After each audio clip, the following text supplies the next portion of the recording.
Buonasera, bentrovati, primus inter pares, consueto appuntamento settimanale del gruppo TV7, mercoledì. Come di consueto vi ricordo che siamo in diretta anche sulla pagina Facebook. L'ospite di questa sera è un ospite importante perché nelle altre trasmissioni abbiamo parlato di politica, di sociale, di tante belle cose. Oggi andiamo invece su una cosa commerciale, su una cosa dove la gente frequenta tutti i giorni e vuole saperne qualcosina di più. E chi meglio dell'amministratore delegato dell'Aspia Service, Francesco Montalvo, ce lo può raccontare? Buonasera.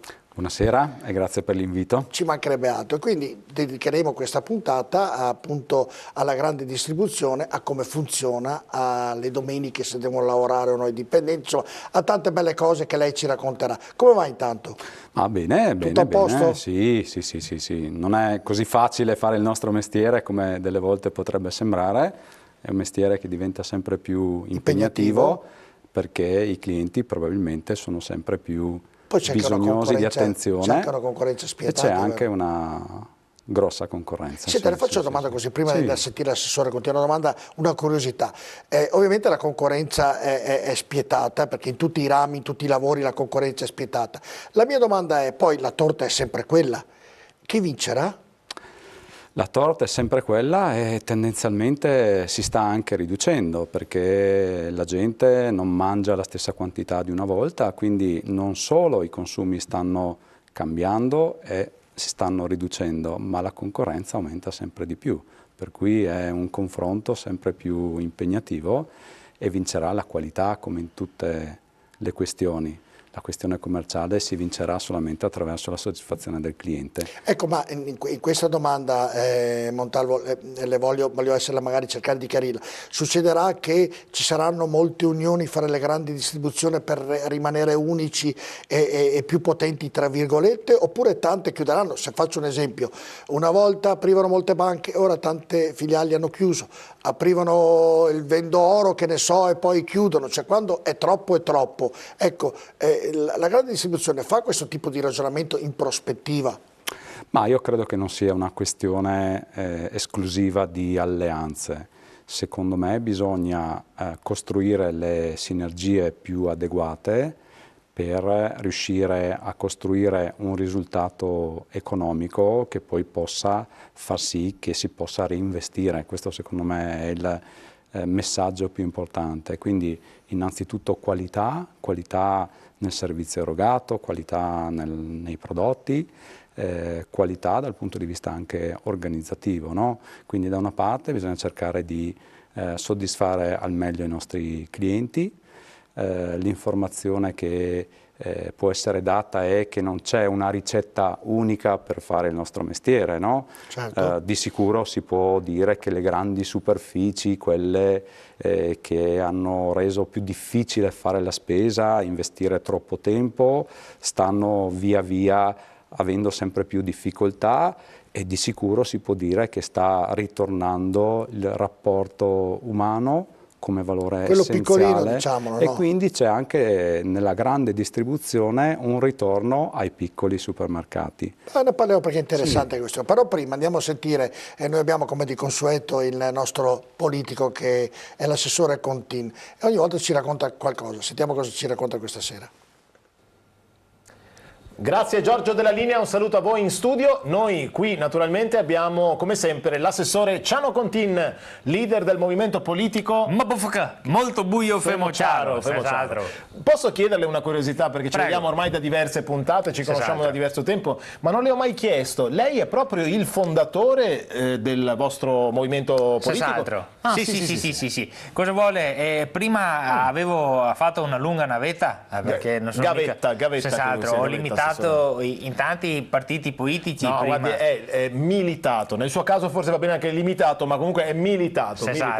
Perché ho sempre fatto fatica a interagire con le persone, no? A cattarmi d'accordo con la gente, e il dialogo è sempre stato un po' il mio pallone da killer. Non ho mai avuto il tallone, e poi da killer, non è da killer. E perché mi consideravano sempre un po' così per il mio modo di comunicare, uno un po' fuori dagli schermi, cosa vuoi? Schemi. E di questo ho sempre subito proprio il folpo, non sono mai stato in grado di dire... Ho subito il colpo, cioè non c'entra niente il folpo, non c'entra niente. Insomma, ho fondato il mio partito perché cercavo gente che parlasse il mio stesso linguaggio. Non ho mai cantato nessuno. Mi auguro di sì, Comunque, allora così è nato Mobovka. Molto buio per è una storia veramente racrapicante, no? Racrapicante. Esattamente quello. Beh, Giorgio, che dire, so che voi in studio parlerete di tantissimi argomenti, noi però vogliamo darvi altri spunti eventualmente di riflessione, perché le novità del 2019 sono tantissime. Ma scominciamo dalla più grande novità, che è proprio la fattura elettronica. No? Tutti parlano di questa fattura elettronica che sta sconquiferando i sentimenti della gente, un po' sì, tanta gente preoccupata. Tutti queste povere bestie che hanno la partita IVA che non sanno come comportare. Anch'io avevo la partita IVA fino all'anno scorso, ma proprio per non fare fature elettroniche ho deciso di chiudere la partita IVA, basta oggi. Cioè, come farà col lavoro, scusi, per guadagnare? Per guadagnare? Con reddito di cittadinanza? Ma no! No! Ma cosa dice? Per contrastare la fattura elettronica inventare reddito di cittadinanza, uno sarà partita IVA, siamo qui per dare degli spunti di riflessione, non delle notizie allucinanti e assurde. Abbia pazienza, diamo delle informazioni utili per i cittadini. Allora, sappiate che l'Unione Europea ha deciso di tagliare una fonte importante per la salute e per la vita dei cittadini a partire dal 1° gennaio. Cioè, scusi, stiamo parlando di medicinali, di cose particolari? Cotton fioc. Senz'altro, l'Unione Europea ha deciso di eliminare dal mercato i cotton fioc a partire da gennaio 2019.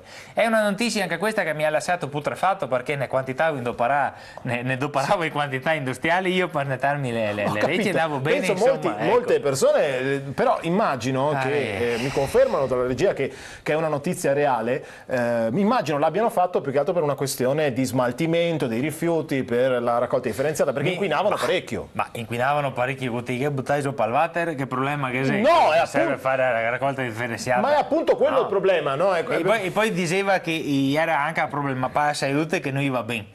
Cosa sei? E sigarette, vedo chi mi scrive nuoce gravemente alla salute, ma non ho mai visto sul cotton fioc che scrive il cerume ti uccide. Ma lasci stare, assessore, io guardi, veramente non riesco mai a intavolare con lei un discorso serio. Facciamo un discorso serio? Sì, ecco, facciamolo per finalmente. Il 2019 sarà l'anno degli eco incentivi per comparsi la macchina elettrica, per esempio. E così sarà possibile per tutti comparsi una Tesla modello base a 68.000 euro invece che a 72. È un grande passo per il nostro pianeta, non trova? Insomma, comunque la Tesla, voglio dire, è una macchina particolare, ma ci sono anche tante altre auto elettriche a meno soldi. Sì, è vero, ho visto in cammino da Toys.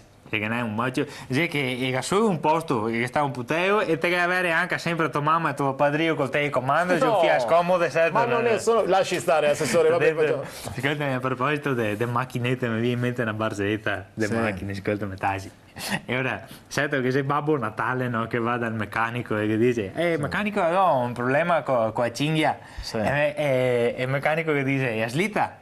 No, è la macchina, che dice Babbo Natale, no. E il problema con la cinghia della macchina, e che dice, il meccanico che dice è slitta, e io che dice è la macchina, no, è slitta. Io pensavo a slitta, la cinghia diceva io che è slitta, invece io pensavo a slitta, ma è diverso, perché è slitta che è rene, a macchina che ha i cavalli, è diverso il discorso. Sì. Un saluto all'assessore Ciano Contin, linea a voi in studio. Senz'altro. Capito? Io continuavo a slitta, ma no, la macchina che ha problemi, no, slitta, sta bene, e con renne, capire, non è la mia capire. Va bene, allora abbiamo visto anche questa sera Marco Pippo, l'assessore Contini, che ci racconta sempre qualcosa di simpatico. Ovviamente potete seguire le gag di Marco e Pippo tutte le sere prima della nostra programmazione serale, ovviamente fanno degli spunti davvero piacevoli da ascoltare. Allora ritorniamo a noi, l'ospite avete visto è Francesco Montallo, amministratore delegato dell'Aspiag Service. Allora abbiamo iniziato un ragionamento così per vedere, però prima andiamo a conoscere e andiamo a vedere i numeri dell'Aspiag in questo servizio, vediamo.